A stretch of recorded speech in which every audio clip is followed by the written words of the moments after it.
Vamos a hablar del Torino, y hablar del Torino siendo argentino es hablar de algo que es un símbolo, ¿no? Que nos hace inflar un poco el pecho. Es esa camiseta argentina que nos queremos poner, que nos representa y nos representa bien. Es hablar de un símbolo como puede ser Favaloro, Fangio, Cortázar, Sábato, Quino, el tango, muchas otras cosas que nos representan como argentinos. Si bien hay otros autos que generan mucha adhesión en el país, como puede ser el Rastrojero, el Dodge 1500, la Coupe Chevy, el Ford Falcon y muchos, el Fiat 600, muchos otros más, el Torino es como el gran auto argentino, por un conjunto de factores que vamos a tratar de desenmarañar. Pero que tienen un factor común, que es un denominador común, que es la pasión. Yo creo que la pasión bien encauzada en los argentinos, que tanto nos cuesta, lleva a generar hitos como el Torino en este caso, que excede a la industria automotriz. Pero hay muchos otros ejemplos. Por eso hoy estamos con Gustavo Piersanti, que es un periodista de autos, un especialista de autos clásicos, que nos va a ilustrar un poco la historia del Torino y su historia con el Torino. Hola Gustavo, ¿cómo estás? Gracias por estar acá. No, gracias por la invitación. Y bueno, sí, es como dijiste vos, el Torino nos representa de una forma que ningún otro auto nos representó nunca.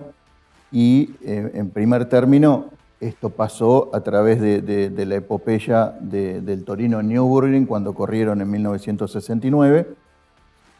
Que bueno, si bien no fue el ganador de la carrera y la carrera no es una de las carreras más destacadas que podemos encontrar a nivel mundial, como las 24 horas de Le Mans, Sebring, Daytona y demás, en esa época las 84 horas de Nürburgring era una carrera extenuante donde se demostraba no solo quién era el más rápido, sino quién era el auto que más resistía, que más aguantaba, un auto noble. Ahora también esta relación que tenemos nosotros con el Torino se da porque Fangio estuvo metido de alguna forma en el desarrollo de este modelo. Sí, se juntan Fangio, Berta, digamos, otros símbolos nacionales que construyen el Torino. Exacto. El Torino es un auto que, como yo siempre digo, si bien es el gran auto argentino, en definitiva tiene raíces que no son argentinas, como sí, por ejemplo, el Rastrojero, que es prácticamente 100% argentino. El Torino nace porque la firma ICA en ese entonces, a mediados, fines de los 60, estaba necesitando un vehículo de un porte más chico que lo que ofrecía, que era la línea Rambler, con el Classic y el Ambassador, eran autos mucho más grandes que este. Entonces, de esa línea Rambler que se fabricaba en Estados Unidos, encuentran el modelo que se llama Rambler American 440, que era un poco más chico y daba más o menos con lo que se pretendía acá en el mercado argentino. Paralelamente, en ese entonces en el mercado argentino se estaba cambiando el gusto del auto americano por el auto europeo, entonces como este Rambler American era netamente yankee, netamente americano, dijeron ¿cómo lo podemos europeizar? Fangio ahí entra en juego y se contacta con el estudio Pininfarina, los conocía, y bueno, a través de Fangio el auto viaja, dos unidades, una de 4 puertas y una de 2 puertas hardtop, viajan a Europa, a Italia, y ahí Pininfarina hace su magia con muy pocos cambios, porque en definitiva la estampa del auto sigue siendo la misma, prácticamente no se cambió, pero sí cambiaron paragolpes, los hicieron más europeos, los faros delanteros, traseros, la parrilla, todo el interior, por ejemplo las butacas que son muy similares a las butacas que diseñaba Pininfarina en ese entonces para la Ferrari. De hecho, las primeras butacas de los Torinos le dicen butaca Ferrari. El tablero también se europeiza bastante, el volante. Hay toques que son netamente italianos y que eso hizo que el modelo fuera muy distinto al modelo del que se partió, pero en definitiva tiene esas bases americanas. O sea, conjuga toda la cultura norteamericana que tenemos acá con respecto a la industria automotriz con toques italianos, digamos. Esa parte de esas dos culturas generaron a construir lo que es el Torino también. Exacto, ¿no? Exacto. Perfecto. Lo que pasa es que en ese momento, si vamos un poquito más atrás en el tiempo, fines de los 50 y principios de los 60, vos circulabas por las calles argentinas y el parque automotor era un 80-85% auto americano.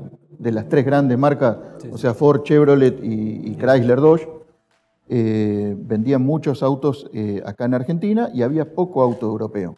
Si uno hoy en día agarra un Torino, se maneja mucho más, de manera mucho más dócil que una Chevy o que un Chevrolet 400 o que un Falcon. La dirección, los frenos, la potencia del motor. Es un auto que fue desarrollado de otra manera, con otra pretensión, porque no nos olvidemos que tanto el Falcon como la Chevy, que en Estados Unidos se llamaba Chevrolet Nova, fueron desarrollados como autos de uso de todos los días, como autos de paseo, y si bien el Rambler American también era un auto de paseo que estaba en el mismo nicho, cuando se lo llevó a Europa a hacer ese restyling, la pretensión empezó a ser de un auto con un corte un poquito más deportivo. Y cuando se metió mano acá en la ingeniería para, bueno, este motor que tiene el Torino no es el mismo motor que traía en Estados Unidos, se modificaron, la caja es una caja ZF alemana, que era lo mejor que había en la época, se usó prácticamente todo lo mejor que se encontraba a disposición y teniendo en cuenta también un tema de costos, ¿no? Obviamente es incomparable con una Ferrari, que eso sí tenía todo lo mejor que había en la época, pero bueno, los costos eran distintos. Y después, bueno, la otra anécdota que tengo es que yo en el año 76, cuando se lanza la TSX, yo tenía 7 años, estaba mirando la tele y veo en la tele una propaganda que hoy por hoy es icónica, y salgo corriendo a buscarlo a papá y le digo, papá, en la tele hay un auto que le está ganando un avión. Porque la propaganda era esa, corrían el Torino TSX en un campo con un avión, una avionetita que decolaba y se ponían a la par y el Torino mostraba en el velocímetro que pasaba a los 200, ¿viste? La avionetita quedaba atrás. Bueno, lo hice a papá sentarse al lado mío hasta que repitieran la propaganda y me explicó que era una avioneta. Pero a mí me quedó grabado ese modelo de Torino, así que si a mí me preguntás cuál es el que más me gusta de todos, es la TSX, porque es el auto con el que yo, digamos, empecé a fabular de alguna manera. Ese era el auto que a mí me marcó y después, bueno, esto era televisión blanco y negro. Después me enteré que el color del auto de lanzamiento era el verde Delta. Así que a mí el auto que más me gusta de todos los Torinos, sé que no es el más caro ni es el más emblemático, pero ahora lo tengo. Es una TSX verde Delta con los tapizados Valcana blancos.